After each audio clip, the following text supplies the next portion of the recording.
Hi folks, QN here again. Hope you're all good. I haven't done a video for a while because I've been still writing this piece of fiction I've mentioned before in previous videos. I'm coming to the end of that. I think in a couple of months all have finished. My writing output has been pathetic. I've been like 3 years and I've written like a 60-page thing. So that's pretty poor by the standards of any real writer. But anyway, I'm going to carry on giving that a priority for the next couple of months. But thought I'd do a vlogging video to get back in the habit because it's been like a year or something since I've done one, and getting a bit rusty. And I do enjoy doing this stuff. So okay, my topic today is my idea I had the last few weeks for a world passport scheme.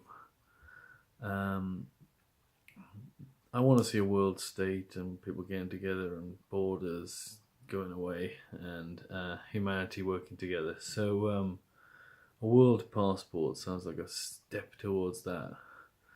Trouble is, what about people, obviously to get the rich countries signing up to this thing, they don't want a massive flood of immigrants coming from really poor countries. So what I thought the scheme could have is, in order to restrict the kind of numbers of people moving to the more attractive parts of the world, it could be this world passport won't be automatically given out. In order to get one, you have to meet a couple of three criteria. Criteria one, which is the main one, is you've got to be able to speak one of 6 languages.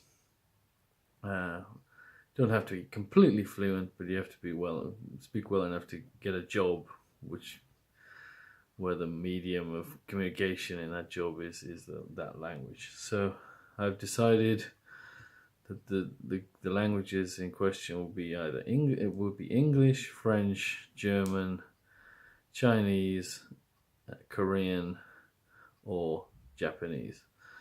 You have to learn one of those languages in order to get a world passport. The other 2 criteria are you have to have a 10-year working history. You have to have worked for the last 10 years or had a good reason not to work, like be disabled or something, or some other good excuse. And the last criteria is you have to not have a criminal history, or at least maybe for the last 10 years or something, you haven't committed any crimes. So that's basically the idea in a nutshell. And I think it would be a really good step forward for the world. And I think that obviously it would be a problem getting some of the rich countries to sign up to it, like the USA. I can well imagine not being interested in this.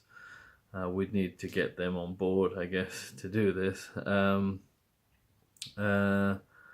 I think it would be to the benefit of rich countries too, because the people coming in just wouldn't be any Tom, Dick, and Harry. They'd be the sort of people who've had, the ambition to learn a language. That's pretty difficult. It's harder than getting an honours degree, I'd say, learning a language properly. Also, they'd be pretty hard-working people. People who've worked the last 5 years and be law-abiding people. So I can't see a huge disadvantage. Also, it means that people in those Western countries will be able to get a world passports themselves, the ones that meet the criteria, and that means the world will be their oyster. They'll be able to travel around, and it'll be a pretty cool thing, I think. We wouldn't have to get every country to agree to this because just kind of most of them. I mean, ones that don't play ball, we can put sort of economic pressure on them to come into the scheme.